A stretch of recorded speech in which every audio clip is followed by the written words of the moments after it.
So in today's class we'll be discussing about what? Vapor pressure. Vapor pressure is an important topic.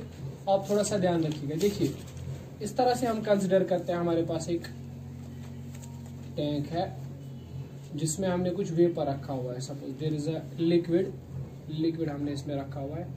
This is some liquid. अब इसको आप close कर दीजिए, let it be closed. तो और क्या कीजिए, यहां से आप इस कंटेनर के साथ एक मैनोमीटर कनेक्ट कर दीजिए। अब इस मैनोमीटर में आप मर्करी की जो लेवल है उसको नोट कीजिए दोनों साइड से। Note the level of mercury on both the sides. Suppose let me assume कि इस साइड पे मर्करी की हाइट जो है दैट इज H2 और इस साइड पे मर्करी की जो हाइट है दैट इज H1। ठीक है, तो what is the height of mercury? Height of mercury in both the limbs is H1 and H2। ठीक है, तो हम कह सकते हैं what is the height difference of height that is H2 minus H1। ठीक है कि नहीं, है ना? इस टाइप पे मान लीजिए इस लेवल पर है ये। अब क्या होगा अगर आप इस पूरे एपरेटस को रूम टेम्परेचर पे रखेंगे, रूम टेम्परेचर पर आप इस पूरे एपरेटस को रखेंगे तो what will happen? Room temperature पर होगा ये कि ये जो लिक्विड आपने रखा हुआ है it will start evaporating. It will start evaporating. देखिए असल में क्या होता है कि कुछ मॉलिक्यूल्स होते हैं जो सरफेस पर प्रेजेंट होते हैं और उनकी काइनेटिक एनर्जी जो है बहुत ज्यादा होती है। ठीक है, कुछ मॉलिक्यूल्स सरफेस के ऊपर प्रेजेंट होते हैं जिनकी काइनेटिक एनर्जी बहुत ही ज्यादा होती है। ठीक है, तो जब हम उनको रूम टेम्परेचर पे रखते हैं तो थोड़ी बहुत एनर्जी गेन करने के बाद वो वेपर फेज में चले जाते हैं, वेपर्स बन जाते हैं। ठीक है, इस तरह से ये वेपर्स बन जाएंगे। ठीक है, तो ये जो है ना लिक्विड इवापोरेशन हो जाएगी इसकी और ये लिक्विड फेज में चले जाएंगे सारे कुछ मॉलिक्यूल जो सरफेस पर प्रेजेंट है। सो मतलब आप कहेंगे कि यहाँ पे स्टार्ट हो जाएगा process of evaporation. Process of evaporation यहाँ पे स्टार्ट हो जाएगा। उससे क्या होगा कि ये जो वेपर्स हैं ये इस मर्करी मैनोमीटर ट्यूब के अंदर आ जाएंगे और यहाँ पे एक्सर्ट करेंगे ये प्रेशर। ठीक है, they will exert pressure and उससे क्या होगा मर्करी में जो लिम्ब्स में लेवल है दैट विल चेंज। ठीक है, there will be some change in the height. ठीक, जब हाइट चेंज होगी उसका मतलब क्या? इंडिकेटिंग दैट कि vapours exert pressure, vapours exert pressure. ठीक है, तो यू विल सी, आप देखोगे continuously there is change in height of the mercury in the limbs. ठीक है कि नहीं, मींस कंटिन्यूअसली प्रेशर है यहाँ पे। ठीक है, वेपर्स एक्सर्ट करते हैं प्रेशर। ठीक है, लेकिन कुछ टाइम के बाद आप क्या नोटिस करोगे? आप नोटिस करोगे कि दोनों लिम्ब्स में, ठीक है, दोनों लिम्ब्स में हाइट कांस्टेंट हो जाएगी। आप कुछ टाइम के बाद देखोगे कि दोनों लिम्ब्स में हाइट क्या हो जाएगी? कांस्टेंट हो जाएगी। ठीक, इसका मतलब क्या है? इसका मतलब ये है कि अब जो प्रेशर है वो कांस्टेंट हो गया है। अब प्रेशर क्या हो गया है? कांस्टेंट हो गया है। ठीक है, अब इस फेनोमेनन को थोड़ा मॉलिक्यूलर लेवल पे समझते हैं हो क्या रहा है। असल में हुआ ये कि यहाँ पे जो सरफेस मॉलिक्यूल्स थे वो वेपर फेज में चले गए, इवापोरेशन स्टार्ट हुआ और जैसे ही इवापोरेशन स्टार्ट हुआ उन मॉलिक्यूल्स ने इस मर्करी ट्यूब के अंदर जो मर्करी प्रेजेंट है, मैनोमीटर के अंदर जो मर्करी प्रेजेंट है उस पे प्रेशर एक्सर्ट करना स्टार्ट कर दिया। ठीक है कि नहीं? एज द इवापोरेशन कंटिन्यूज, जैसे जैसे इवापोरेशन कंटिन्यू होती है मोर and more molecules vapour phase में चले जाते हैं। ठीक है, और उससे क्या हो जाता है वो एक्सर्ट करते हैं किस पे? प्रेशर, इस मैनोमीटर के ऊपर प्रेशर एक्सर्ट करते हैं। तो जो लेवल है यहाँ पे राइज या डिक्रीज होती है मर्करी की। ठीक, कुछ टाइम के बाद हम क्या देखते हैं यहाँ पे आप कहोगे कि इवापोरेशन की वजह से वेपर प्रेशर जो है वो बढ़ रहा है, प्रेशर जो है वो बढ़ रहा है ना? ठीक, लेकिन कुछ टाइम के बाद आप क्या देखोगे कि कुछ मॉलिक्यूल्स ऐसे हैं वेपर में से वो इस सरफेस के साथ, लिक्विड सरफेस के साथ कोलाइड करते हैं, टकराते हैं और जैसे ही वो वेपर्स इस लिक्विड सरफेस के साथ टकराते हैं वो वापस लिक्विड में कन्वर्ट हो जाते हैं। राइट, यानी यहाँ पर प्रोसेस होता है स्टार्ट किसका? कंडेंसेशन का। एक रिवर्स प्रोसेस है जिसको कंडेंसेशन कहते हैं। ठीक है, मतलब जब इवापोरेशन हो रही थी कुछ टाइम के बाद what will happen? Some of the molecules will be there जो कोलाइड करेंगे लिक्विड सरफेस के साथ और जैसे ही वो लिक्विड सरफेस के साथ कोलाइड करेंगे what will happen? They will get converted into the liquid back. ठीक है, तो कंडेंसेशन का प्रोसेस स्टार्ट हो जाएगा। ठीक है, उससे क्या हो जाएगा? There will be decrease in concentration, there will be decrease in vapour phase. ठीक है, वेपर्स की कंसंट्रेशन कम हो जाएगी। ठीक है, तो अभी यहाँ पे दो अपोजिट प्रोसेसेस हो रहे हैं, एक इवापोरेशन जिससे वेपर्स बन रहे हैं, दूसरा कंडेंसेशन, जिससे वेपर्स वापस से कन्वर्ट हो रहे हैं किन में, लिक्विड मॉलिक्यूल्स में, ठीक है कि नहीं। ठीक, अब इवोपरेशन से वेपर प्रेशर बढ़ता है, कंडेंसेशन से वेपर प्रेशर कम होता है, ठीक है कि नहीं, क्योंकि वो मॉलिक्यूल्स को, वेपर्स को कम कर दे रहे हैं, ठीक, कम कर रहा है। ठीक, तो what will happen after some time, अगर हम यहाँ पे देखते हैं कि प्रेशर कांस्टेंट हुआ है, इसका मतलब ये कि जितने मॉलिक्यूल्स इवोपरेट हो रहे हैं उतने ही मॉलिक्यूल्स क्या हो रहे हैं, कंडेंस भी हो रहे हैं, ठीक है। तो मतलब आप कहोगे ए स्टेज विल रीच, एक स्टेज आएगा जहां पर रेट ऑफ इवोपरेशन, शाबाश, will be equal to rate of condensation, ठीक है। एक ऐसा स्टेज आएगा जहां पर इवोपरेशन और कंडेंसेशन की रेट इक्वल हो जाएगी, ठीक है। तो you will say rate of evaporation should be equal to rate of condensation, ठीक है। Speed of evaporation will be equal to speed of condensation. जितने मॉलिक्यूल्स इवोपरेट होंगे उतने ही एग्जैक्ट नंबर ऑफ मॉलिक्यूल्स क्या होंगे, कंडेंस भी हो जाएंगे, ठीक है। तो मतलब आप कहोगे कि वाटर मॉलिक्यूल्स जो लिक्विड में थे वो कन्वर्ट हो जाएंगे water molecules in vapours, gases phase, और बराबर उतने मॉलिक्यूल्स वापस भी कन्वर्ट हो जाएंगे, ठीक है। इस स्टेज को हम लोग कहते हैं, शाबाश, इक्विलिब्रियम स्टेज। तो हम इस स्टेज को कहेंगे इक्विलिब्रियम स्टेज, ठीक है कि नहीं।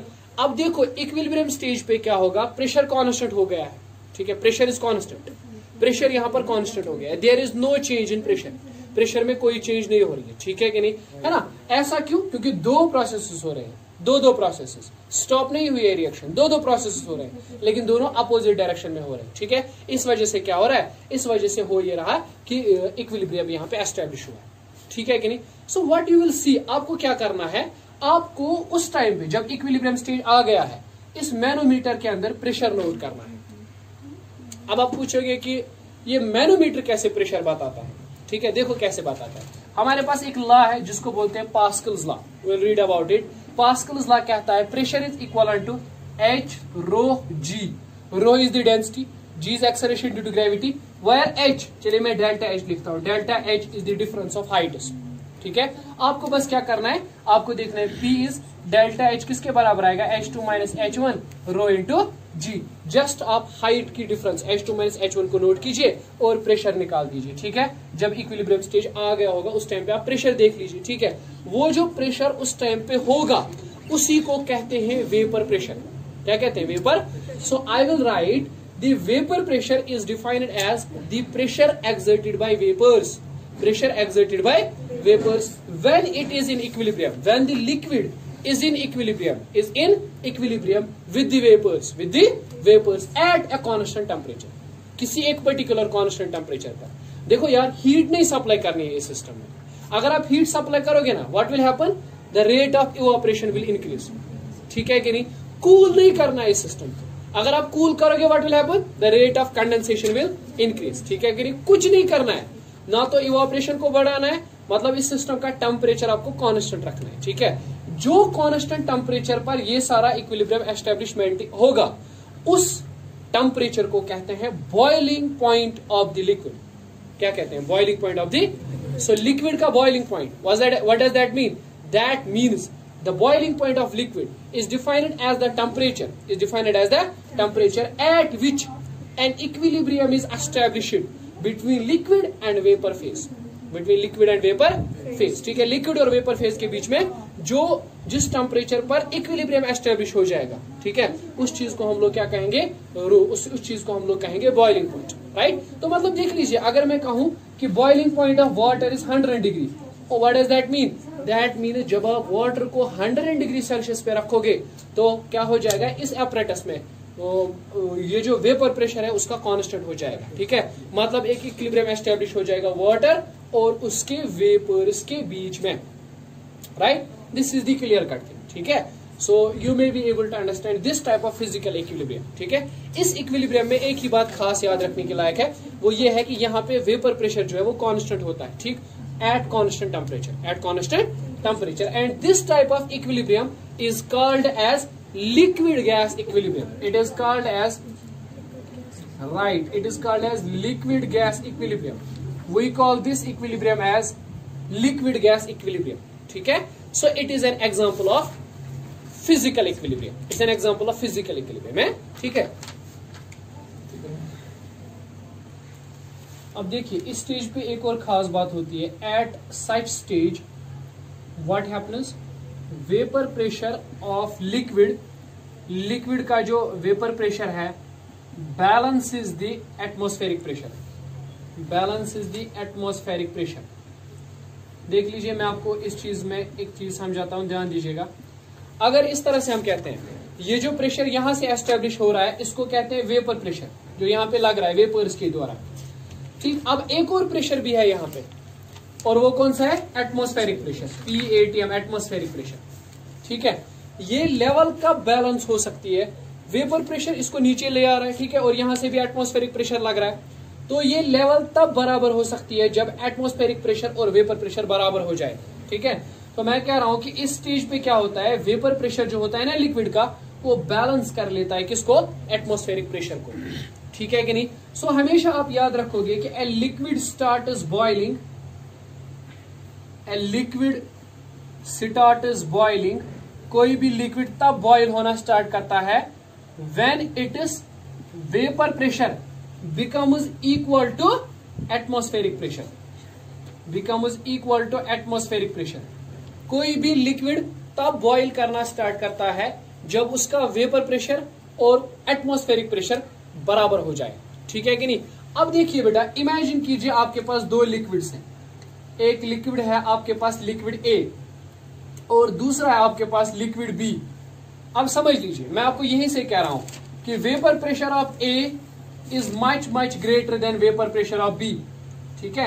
A का वेपर प्रेशर ज्यादा है किससे, B से। A का वेपर प्रेशर ज्यादा है, B का वेपर प्रेशर कम है, तो व्हाट विल हैपन, किस लिक्विड का बॉइलिंग पॉइंट ज्यादा होगा।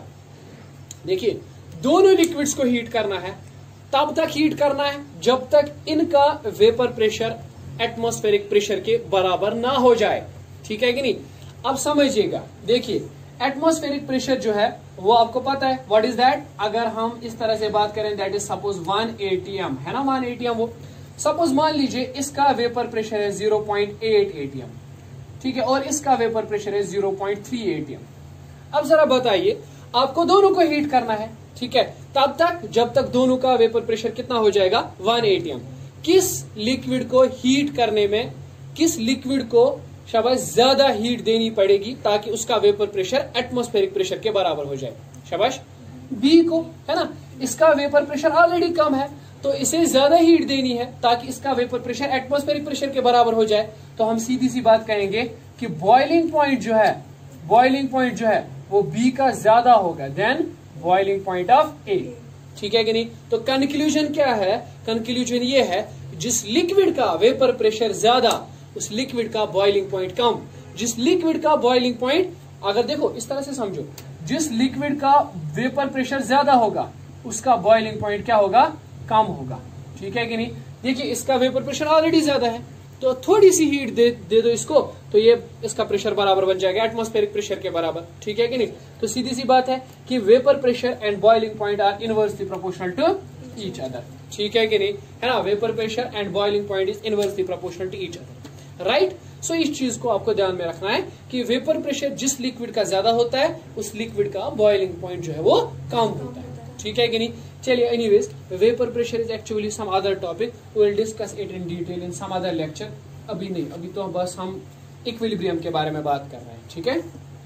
In class 12 you will be studying this in detail कि एक्चुअल में है क्या ये, ठीक। अभी देखिए, अभी हम एक और इक्विलिब्रियम के बारे में बात करेंगे जिसे हम कहते हैं solid vapour equilibrium. Third type of equilibrium है सॉलिड वेपर इक्विलिब्रियम। अब इस तरह का इक्विलिब्रियम कब एस्टेब्लिश होता है, ध्यान दीजिएगा, इस तरह का इक्विलिब्रियम कब एस्टेब्लिश हो सकता है। अगर हम एग्जांपल ले लें आयोडीन की, let me consider the example of solid iodine. Iodine है मेरे पास, that too in solid form, ठीक है। जब हम आयोडीन को हीट करते हैं ना तो इसमें क्या होती है, सीधा सब्लिमेशन हो जाती है। सब्लिमेशन का मतलब सीधा गैस में कन्वर्ट हो जाता है। यहां पे बनते हैं आयोडीन वेपर्स।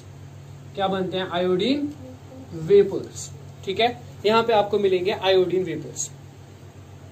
अच्छा, जैसे आप इसमें हीट इंक्रीज करते जाओगे what will happen, iodine vapours बनते जाएंगे। ये वायलेट कलर के आयोडीन वेपर्स होते हैं, वायलेट कलर के, ठीक है, मतलब आप इमेजिन करो आपके पास एक वेसल है, उसमें आपने सॉलिड आयोडीन रखा हुआ है, तो जैसे आप उसको हीट करोगे व्हाट विल हैपन, आयोडीन बनते जाएंगे, और वो भी किस कलर के, वायलेट कलर के। तो थोड़ा सा वायलेट कलर आपको यहाँ से दिखने लगेगा, ठीक है कि नहीं, आपको लगेगा जैसे वायलेट कलर की गैस जैसी बन रही है किसमें, कंटेनर में।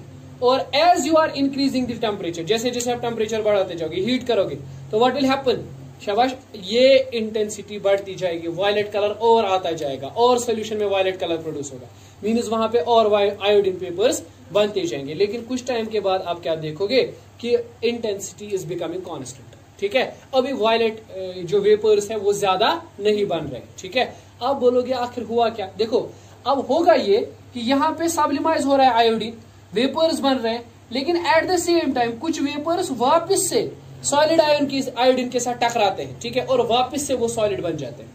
समझे, इसको भी सब्लिमेशन ही कहते हैं, दोनों को सब्लिमेशन कहते हैं, सॉलिड टू गैस और गैस टू सॉलिड, ठीक है। तो यहाँ पर इस तरह से ये इक्विलिब्रियम एस्टेब्लिश हो जाएगा दोनों के बीच में, सॉलिड और आयोडीन, ठीक है, सॉलिड आयोडीन और आयोडीन गैसेस के बीच में, ठीक है। तो ये चीज आप याद रखोगे कि सॉलिड वेपर इक्विलिब्रियम उन्हीं चीजों में पॉसिबल होता है, उन्हीं सॉलिड्स में पॉसिबल होता है जिनमें डायरेक्ट सब्लिमेशन होती है, ठीक है, मतलब वो सीधा कन्वर्ट हो जाते हैं किसमें, गैसियस फॉर्म में, ठीक है। तो नोट कर सकते हैं, it only occurs in solids where there occurs sublimation, जहां पर क्या होती है, सब्लिमेशन हो जाती है, ठीक है। इसी तरह कैम्फर या NH4Cl के बीच में भी ये इक्विलिब्रियम एस्टेब्लिश हो सकता है, ठीक। अब हम डिस्कस करेंगे सॉलिड सॉल्यूशन इक्विलिब्रियम, ठीक है। इसमें हम एग्जांपल कंसीडर करेंगे dissolution of sugar, dissolution of sugar in water, ठीक है।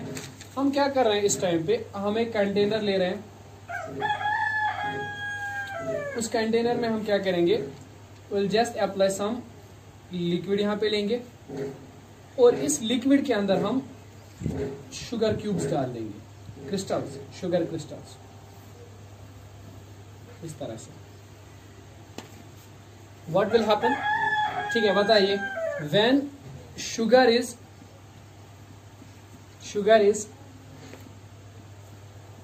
poured into the water, it gets dissolved, ठीक है। तो यहाँ पे एक प्रोसेस स्टार्ट होता है डिसोल्यूशन, या जिसको आप सॉल्युबल कहते हो, डिसोल्यूशन कहते हैं, ठीक है, डिसोल्यूशन, ये डिसॉल्व होना स्टार्ट होता है। अच्छा, अगर आप और शुगर ऐड करेंगे, what will happen, it will get dissolved, ठीक है।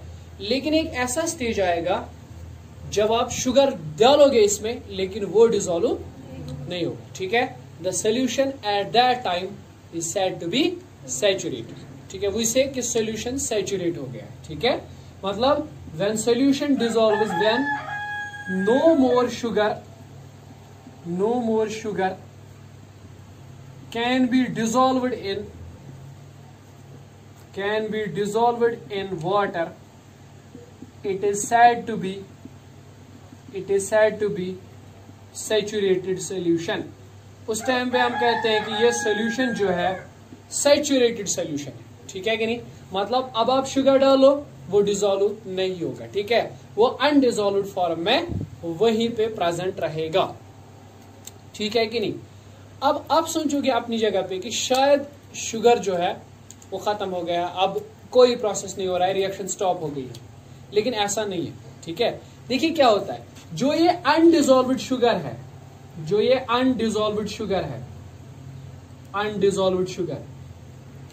ये डिसॉल्व हो रहा है लिक्विड में, ये अब भी डिसॉल्व हो रहा है लिक्विड में, और साथ साथ एक और चीज हो रही है, जो कि डिसॉल्व्ड शुगर है, वहां पे जो वाटर के अंदर शुगर डिसॉल्व हो चुका है, डिसॉल्व्ड शुगर जो वहां पे है, एट द सेम टाइम वो बाहर आ रहा है in the form of solid crystals, ठीक है कि नहीं, वो भी बाहर आ रहा है, ठीक। इस प्रोसेस को क्या कहते हैं, सॉलिड शुगर डिसॉल्व्ड फॉर्म में, जो लिक्विड वाटर के अंदर डिसॉल्व्ड फॉर्म में शुगर है वो भी बाहर आ रहा है, ठीक है कि नहीं। उस प्रोसेस को क्या कहते हैं, प्रिसिपिटेशन, क्या कहते हैं इसको, प्रिसिपिटेशन, ठीक है कि नहीं। मतलब किसी लिक्विड के अंदर जो डिसॉल्व्ड चीज है वो वापस आएगी सॉलिड फॉर्मेट में, उसको प्रिसिपिटेशन कहते हैं, ठीक है कि नहीं, है ना। तो आप कहोगे कि यहाँ पे दो प्रोसेसेस हो रहे हैं, डिसोल्यूशन और प्रिसिपिटेशन, ठीक है कि नहीं। यू विल सी कुछ टाइम के बाद कि rate of dissolution is equal to rate of precipitation, ठीक है कि नहीं। रेट ऑफ डिसोल्यूशन जो है it will be balanced by rate of precipitation, ठीक है कि नहीं। उस टाइम पे हम कहेंगे कि यहाँ पे आ गया है इक्विलिब्रियम। अब किस किस के बीच में ये इक्विलिब्रियम आ गया, शुगर के बीच में ये इक्विलिब्रियम आ गया, ठीक है। और बाकी जो सोल्यूशन है, वाटर मत है वो खाली, उसमें अंदर डिसॉल्व्ड शुगर भी है, तो शुगर और सोल्यूशन के बीच में यहाँ पे इक्विलिब्रियम आ गया है, ठीक है कि नहीं। Such type of equilibrium is called as solid solution equilibrium, is called as solid solution equilibrium, ठीक है कि नहीं। अब यहाँ पे देखिए कितना शुगर आप डिसॉल्व कर सकते हो, कितना शुगर आप इस वाटर के अंदर डिसॉल्व कर सकते हो इन 100 grams of solvent, in 100 grams of water. कितना शुगर हम 100 ग्राम्स ऑफ वाटर के अंदर डिसॉल्व कर सकते हैं टिल सैचुरेशन, टिल सैचुरेशन। ज्यादा से ज्यादा कितना शुगर डिसॉल्व किया जा सकता है, उस चीज को बोलते हैं solubility of sugar in water. Solubility of sugar in मतलब अगर शुगर की सॉल्युबिलिटी चेक करनी है, क्या करना है, आपको वाटर लेना है 100 ग्राम, उसमें शुगर डालते जाना है, ठीक है, और नोट करते जाना है आपने कितना शुगर डाला है उसमें, ठीक है। जब डिसोल्यूशन स्टॉप हो जाएगी, मतलब सैचुरेशन हो गई है, सोल्यूशन हो गया है सैचुरेटेड, कितना शुगर आपने ऐड किया तब तक उतनी ही बन जाएगी शुगर की सॉल्युबिलिटी, ठीक है कि नहीं। जैसे मैं कहूं, अगर मैं कहूं फॉर एग्जांपल कि 200 ग्राम्स पर litre is the solubility of sugar, it means that you can dissolve 200 grams of sugar in 1 liter of water, no more sugar can be dissolved, ठीक है। अच्छा, उसके बाद अगर ऐड करेंगे नहीं, फिर भी ऐड करेंगे डिसोल्यूशन के बाद भी, तो व्हाट विल हैपन, प्रोसेस रुकेगा नहीं, इक्विलिब्रियम आ जाएगा, ठीक है कि नहीं। जहां पर प्रिसिपिटेशन और शाबाश प्रिसिपिटेशन और डिसोल्यूशन एक दूसरे को रेट को बैलेंस करेंगे, ठीक है। Rate of dissolution will be equal to rate of precipitation, right. So ये एक इंपॉर्टेंट प्रोसेस होता है, ठीक है। इसमें होता क्या है, आप ये याद रखोगे कि सॉलिड को लिक्विड के अंदर डिसॉल्व किया जाता है, तो वो डिसॉल्व हो जाता है टिल सैचुरेशन, और सैचुरेशन जब हो जाती है उसके बाद एक स्टेज आ जाता है, उसको इक्विलिब्रियम स्टेज कहते हैं, उसमें डिसोल्यूशन और प्रिसिपिटेशन एक दूसरे को बैलेंस करते हैं, ठीक है कि नहीं, है ना। देखिए अब हम डिस्कस करेंगे लिक्विड गैस इक्विलिब्रियम को, ये 5th टाइप है फिजिकल इक्विलिब्रियम का। अब इसमें होता है क्या है, आपको क्या करना है, आपको एक कंटेनर लेना है, उसके अंदर आपको लिक्विड डाल देना है, लिक्विड। चलिए मैं एक एग्जांपल कंसीडर करता हूं, मैंने इसमें वाटर डाला हुआ है, लिक्विड वाटर है, और उसके बाद क्या करना है, यहाँ पे आपको गैस डाल देना है, इसके अंदर गैस फिट करना है, और that gas will be, suppose let me assume it will B carbon dioxide, ठीक है कि नहीं, ये ऊपर ही रहेगा। उसके बाद इसको आप पिस्टन से क्लोज कर दीजिए, then apply the pressure, ठीक है। what will happen, जैसे ही आप प्रेशर अप्लाई करोगे तो ये वेपर फेज क्या करेंगे, यहाँ पे वेपर जो है ना वो किसको टच करेंगे, इस लिक्विड को टच करेंगे, एंड वो क्या चली जाएंगे, लिक्विड के अंदर चली जाएंगे, ठीक है कि नहीं। मतलब प्रेशर बढ़ाने से with the application of pressure, with the application of pressure what will happen, gas will get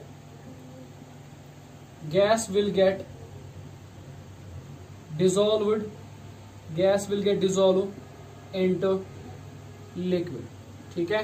gas start हो जाएगी, गैस की डिसोल्यूशन किसमें, लिक्विड के अंदर, ठीक है। गैस डिसॉल्व हो जाएगा लिक्विड के अंदर पूरी तरीके से, ठीक है। तो जितना आप प्रेशर बढ़ाओगे उतनी ही गैस जो है ज्यादा डिसॉल्व हो जाएगी लिक्विड के अंदर, ठीक है कि नहीं। अच्छा, ये तो अब कॉमन सेंस है कि प्रेशर कम करेंगे तो वो डिसॉल्व्ड गैस जो है वो वापस निकल जाएगी। जैसे आपने सॉफ्ट ड्रिंक्स में देखा होगा, जो बॉटल्स होती हैं, जैसे ही आप ढक्कन खोलते हो तो एक गैस फिर साउंड निकलता है, एक गैस बाहर निकलती है। वो असल में होता क्या है, जब हमने सॉफ्ट ड्रिंक को प्रिपेयर किया होता है, कंपनी ने प्रिपेयर किया होता है, तो उन्होंने उसमें जबरदस्ती प्रेशर की मदद से गैस को डिसॉल्व करवाया होता है। जैसे ही आप ढक्कन खोलते हो तो प्रेशर कम हुआ, गैस बाहर, ठीक है कि नहीं, है ना ठीक। तो यहाँ पे गैस कितना डिसॉल्व होगा किस चीज पे डिपेंड करता है, प्रेशर पे डिपेंड करता है। The more amount of pressure you will apply the more will be dissolved gas, ठीक है कि नहीं, है ना। मतलब देख लीजिए, पहले हम कार्बन डाइऑक्साइड ले रहे थे गैसेस फॉर्म में, उसके बाद हमने क्या किया, इस पे प्रेशर अप्लाई किया, उससे क्या हो गया, कार्बन डाइऑक्साइड चला गया, लेकिन किसमें, सोल्यूशन के अंदर, वाटर के अंदर कार्बन डाइऑक्साइड चला गया, ठीक है कि नहीं, है ना। लेकिन कुछ टाइम के बाद क्या होता है कि कुछ गैस जो है ना वो वापस भी निकल जाती है, ठीक है, मैं समझा रहा हूं। अगर आप कार्बन डाइऑक्साइड पे प्रेशर अप्लाई करेंगे, इट विल गेट डिसॉल्व्ड, ठीक है। जिस तरह से अभी सॉलिड में आ रहा था डिसोल्यूशन में सैचुरेशन, इस तरह से यहां पर भी सैचुरेशन आएगा, ठीक है। आप प्रेशर अप्लाई करोगे, एक स्टेज ऐसा आएगा कि आप प्रेशर तो अप्लाई करोगे लेकिन गैस ज्यादा डिसॉल्व नहीं होगी, गैस और डिसॉल्व नहीं होगी, उस टाइम पे हम कहेंगे द सॉल्यूशन इज सैचुरेटेड, मतलब जितनी भी गैस ये डिसॉल्व कर सकता था उसने की डिसॉल्व, ठीक है कि नहीं। उस स्टेज पे क्या होता है, जितनी गैस इसके अंदर डिसॉल्व होती है उतनी ही अमाउंट ऑफ गैस डिसॉल्व होके बाहर भी आ रही है, ठीक है कि नहीं। मतलब carbon dioxide is getting in dissolved in solution and at the same time solution से कार्बन डाइऑक्साइड वापस भी आ रहा है, ठीक है कि नहीं, है ना। मतलब एक इक्विलिब्रियम एस्टैब्लिश हो जाएगा लिक्विड और गैस के बीच में, ठीक है कि नहीं। यहां पर भी हम सॉल्युबिलिटी डिफाइन कर सकते हैं। व्हाट इज सॉल्युबिलिटी, सॉल्युबिलिटी हम यहाँ पे डिफाइन करेंगे कि कितनी गैस डिसॉल्व की जा सकती है, कितनी गैस डिसॉल्व की जा सकती है इस लिक्विड के अंदर इन 100 grams of solvent at a particular temperature, at a particular temperature, ठीक है कि नहीं, है ना। और एक कॉमन सेंस यहाँ पे यह है कि जितना ज्यादा मैं प्रेशर अप्लाई करता जाऊंगा सॉल्युबिलिटी बढ़ जाएगी, मोर एंड मोर प्रेशर जो मैं यहाँ पे लगाऊंगा उससे क्या होगा, mass of the gas dissolved will become more and मोर, ठीक है कि नहीं। मतलब मैं इस तरह से कहता हूं कि mass of gas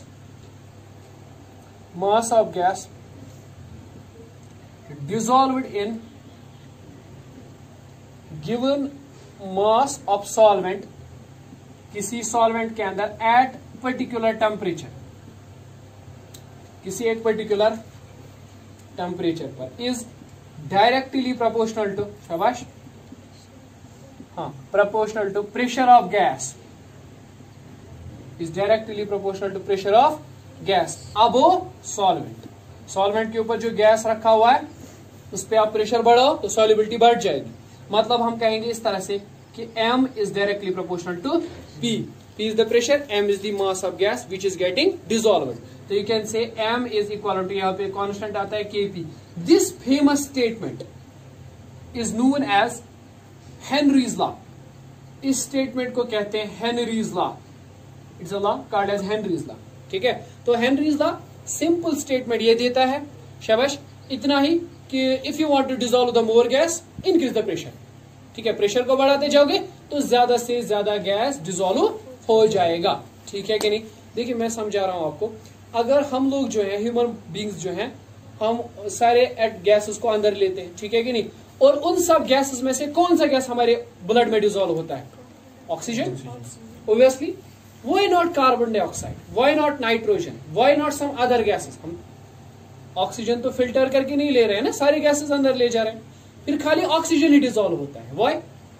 It is because हमारे जो ये अंदर का बॉडी का जो प्रेशर है वो सफिशिएंट है ऑक्सीजन को डिसॉल्व करवाने के लिए, किसी और गैस को डिसॉल्व करवाने के लिए नहीं। अब जो लोग डीप सी डाइविंग करते हैं, समुद्र में डीप जाते हैं, तो वो क्या होता है, as you go down the pressure will increase. जैसे जैसे वो नीचे जाते हैं तो प्रेशर बढ़ जाता है, और जब प्रेशर बढ़ जाएगा what will happen, along with the oxygen some other gases will get dissolved in body, second की इन ब्लड, ठीक है कि नहीं, ब्लड में और ज्यादा गैसेस डिसॉल्व होंगे। दैट इज व्हाई उन बेचारों को एक डिजीज डेवलप हो जाती है बाद में, ठीक है कि नहीं, है ना, ठीक। इस तरह से समझिए, एज यू गो अप, जैसे जैसे आप हाइट पे जाएंगे, ऊपर ऊपर जाएंगे, what will happen, the pressure will decrease, pressure कम हो जाएगा, और उससे क्या होगा, dissolution of the gas will decrease, dissolution of the gas will decrease, gas ज्यादा डिसॉल्व नहीं होगी, ठीक है। अगर आप किसी हाइट पे जा रहे हैं तो जैसे जैसे आप ऊपर जाएंगे ना, आपको फील होगा आपका दम जो है वो घुटने लगेगा, ठीक है कि नहीं। सबसे पहले वहां पर ऑक्सीजन कम होता है, ठीक है।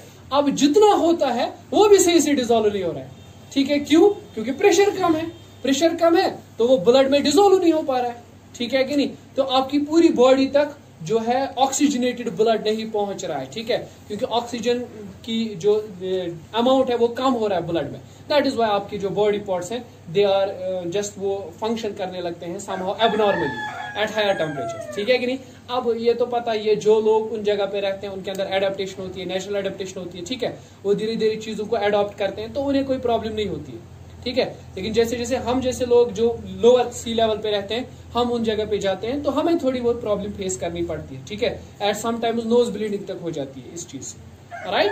So you have to keep in mind कि as long as you are going to increase the pressure, ठीक, उससे क्या होगा, the gas will get more and more dissolve, ठीक है कि नहीं। मैंने अभी आपको बोला सॉफ्ट ड्रिंक्स की एग्जांपल है, ठीक है कि नहीं, है ना। तो जैसे आप समझ लीजिए आपने वाटर लिया हुआ है, इसके अंदर आप कार्बन डाइऑक्साइड डाल दो, डिजोल्व कर सकते हो। कैसे डिजोल्व कर सकते हो, with the help of pressure. तो यहाँ पे बनेगा H2CO3 कार्बोनिक एसिड, क्या बनेगा, carbonic, and it is called as carbonated water, ठीक है कि नहीं। यहाँ पे इक्विलिब्रियम एस्टैब्लिश होता है, ठीक है। तो कार्बोनेटेड वाटर यहाँ पे बनेगा, कार्बोनेटेड, ठीक है। जो भी हम सॉफ्ट ड्रिंक्स मैक्सिमम पीते हैं ना, उनके अंदर कार्बोनेटेड वाटर होता है। मतलब इनडायरेक्टली समझ लो आप कार्बन डाइऑक्साइड अंदर ले रहे हो, ठीक है। आप अपनी बॉडी के अंदर कार्बन डाइऑक्साइड ले रहे हो, ठीक है। Dissolved in the oxygen, dissolved in the some solvent, ठीक है, वाटर या जो भी फ्लेवर आप ले रहे हो उसमें, ठीक है, उसके अंदर कार्बन डाइऑक्साइड डिसॉल्व्ड होता है, ठीक है। Is that clear? So you have to keep in mind कि when is the simply status, if you have to increase the solubility, increase the pressure, ठीक है। And if you want to decrease the solubility, decrease the pressure. जैसे ही pressure कम होगा तो gas वापस dissolve form से बाहर आना स्टार्ट करेगी, ठीक है। रुको स्टॉप।